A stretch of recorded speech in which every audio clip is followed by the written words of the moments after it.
겁에 질려있는 나는 정치범이나 흉악범으로 죄인 취급을 받으면서 억압의 두려움 속에서도 나의 결백을 증명하려 했다. 그들의 회유와 온갖 설득에도 흔들리지 않았고 조서를 꾸며 쓰려는 계략에 넘어가지 않았다. 무조건 있는 그대로의 사실만 반복해서 말했다. 극한의 위기 속에서도 혼란 없이 정부를 신뢰했기 때문에 나는 분명 우리 정부가 나의 진실한 사정을 이해해 주리라 믿었다. 어린 마음으로 단순하게 생각했던 것이다. 그러나 그들의 학대는 점점 강도가 심해져 갔다. 현실 그대로 사실을 말하는 것은 죽음을 각오하는 일과 다름이 없었다. 나는 견딜 수 없는 참혹한 고통 속에서 지옥보다 더한 고문과 악전고투해야만 했다. 그 혹독한 고난 앞에서 나의 참을성이 한계에 다다르고 있었다. 고문을 당해보지 않은 사람은 상상할 수 없는 그 고통을 전혀 공감할 수 없을 것이다. 아무리 입을 다물고 싶어도 몸에 엄청난 고통을 가하면 그들의 목적대로 입을 열 수밖에 없게 되는 것이다. 생사를 주관하시는 절대 주권자 하나님이여, 견딜 수 없는 고통에서 나를 건져주소서. 그야말로 상상을 초월한 공포 분위기 속에 살이 찢겨나가는 듯한 고문은 쉴 틈 없이 반복되고 있었다. 의자에 앉혀놓고 양손을 뒤로 묶어 수갑을 채우고 양쪽 뺨을 이리저리 내리치며 고춧가루물을 코에 집어넣고 목을 비틀어 욕조물에 1015분 간격으로 고문을 당했다. 최고로 악독한 10명의 고문 기술자들은 자신들이 간첩 김신조를 고문했다며 겁을 주고 협박과 온갖 고문을 계속했다. 물을 먹이며 양쪽 어깨에 나무를 끼워 마치 통닭 바비큐 굽듯이 좌우로 돌리면서 솔직하게 자백하면 놔주겠다고 공갈 협박하면서 내 옆에 놓인 침대를 보여주면서 10일 동안 잠을 재우지 않고 수사관들이 번갈아가며 온갖 고문을 다했다. 고문 중에 제일 참을 수 없는 것은 잠을 못 자게 하는 고문이었다. 차라리 그대로 죽여줬으면 할 만큼 큰 고통을 주는 가장 큰 지옥의 고문이었다. 고문받다가 지쳐서 기절하면 다시 찬물을 가져와서 얼굴과 몸 전체에 뿌리고 심히 괴롭히면서 고문당하고 있는 나에게 성적 희롱과 성추행을 하기도 했는데, 얼굴을 뒤로 젖힌 후 나의 바지를 내려서 성추행을 당하며 정말 수치스럽고 치욕적인 고문이었다. 머리를 거꾸로 받고 물을 코에 먹이며 목에 나무를 끼워 뒤로 젖히게 한 후 죽으라고 눌렀다. 그 고문이 끝나면 양쪽 손가락 마디마디에 전기를 통하게 하여 35초 사이로 고문을 반복했다. 코피가 미친 듯이 흘러내렸다. 혼돈과 혼미한 10일 동안 밤낮으로 잠도 재우지 않고 사실이 아닌 일들을 내가 한 것처럼 거짓으로 시인하라며 대답을 강요했다.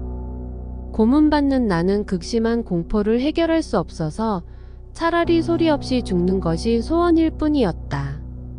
계속 죽으라고 채찍과 폭행을 당하고 있을 때에 중년 신사가 나타나 폭행자들에게 말했다.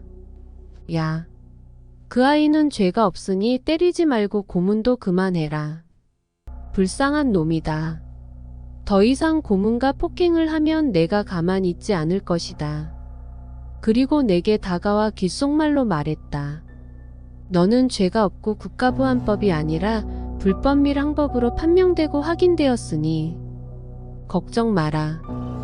내가 재판석에서 증인이 되어줄게. 그러면서 그는 말한 대로 약속을 지켜주었다. 재판할 때 재판석에서도 혹시 판사가 잘못 판정하여 다른 범죄인으로 오명을 씌울까봐 내 옆에 앉아서 지켜보며 안심시키고 사회에 나가서도 자유롭게 살도록 도와주겠다고 했다. 재판 결과는 단순한 밀항법 위반죄로 판명이 났다. 그렇게 서울 남산중앙정보부 지하에서 온갖 고문을 당한 후 나의 결백이 검증되었다.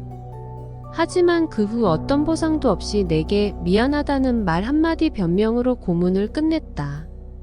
그 고문으로 이미 내 몸은 만신창이가 되었고 후유증으로 고통을 받았으나 아무도 내 편에 서서 변호해주는 사람도 없을 뿐더러 찾아주는 사람도 없다는 생각에 심각한 우울증에 시달렸다. 지금도 그 후유증과 골병으로 머리가 빠지고 원인 모르게 머리가 자주 아프다. 양쪽 손으로 뺨을 번갈아 잘못 맞아서 왼쪽 귀가 잘 들리지도 않는다. 유신독재 치하에서 그들은 자신들이 만들어 놓은 거짓 범죄 사실을 적어 놓고 나에게 읽게 하고 그대로 옮겨 쓰라고 강요할 때마다 거절하는 내게 가혹행위와 언어폭력을 했고 시키는 대로 하지 않으면 죽여버리겠다고 협박하며 고문을 했다. 극심한 공포와 두려움으로 인해 기가 꺾여 떨리는 손으로 무슨 내용인지 파악도 못한 채 베껴 쓰게 하여 그들이 이어서 내 손을 쓸어다가 손도장을 찍게 하여 사실인 것처럼 꾸며댔다. 지긋지긋한 유신독재 치하에서 그들은 시민들의 인권을 존중하지 않고 공정한 조사도 없이 무자비하게 구타하고 마치 인간을 파리 목숨이나 짐승처럼 여겼다. 권력 남용으로 인권을 모독하고 자유를 빼앗고 시민의 삶을 불행하게 만드는 게 당시의 현실이었다. 그동안 서울 남산중앙정보부 지하에서 고문당한 과거의 사실들을 사람들 앞에서 공개하지 못한 것은 그들이 요시찰하여 다시 보복당에 끌려 들어갈까봐 그것이 두려웠기 때문이었다. 그래서 지금까지 소가리만 하고 있던 내용을 이제 말할 수 있어서 공개한다. 그러나 할 수만 있다면 그때의 느낌, 기억, 말들을 모두 영원히 내 머릿속에서 지우고 싶은 게 내 간절한 바램이다. 유신독재 시절에는 권력에 대항하거나 말 한마디만 거슬려도 이유 없이 학대하며 고초당하여 죽거나 병신이 되기도 하고 억울한 누명을 씌워 가정을 파괴하고 인생길을 막아버리는 막장이기도 했다. 나 역시 다르지 않았다. 면회 금지와 요시찰로 인하여 정신적, 심리적, 신체적으로 정부에 대한 배신감을 느끼며 구치소 독방에서 혼자 쓸쓸히 지내는 동안 하나님을 찾기 시작했다. 두려움과 절망으로 사람의 힘이 다 빠진 나는 절박한 심정으로 하나님을 부르기 시작했다. 1189. 어떻게 사느냐 죽느냐 하는 것은 내게 더 이상 중요하지 않았다. 죽음은 끝이 아니고 영원한 천국이 존재한다는 것을 너무나 잘 알고 있기에 다만 내 목숨을 내 마음대로 종결시킬 수 없는 괴로움을 오직 하나님께 의탁해야만 했다. 내가 눈먼 자들의 눈을 밝히며 갇힌 자를 감옥에서 이끌어내며 흑암에 앉은 자를 감방에서 나오게 하리라.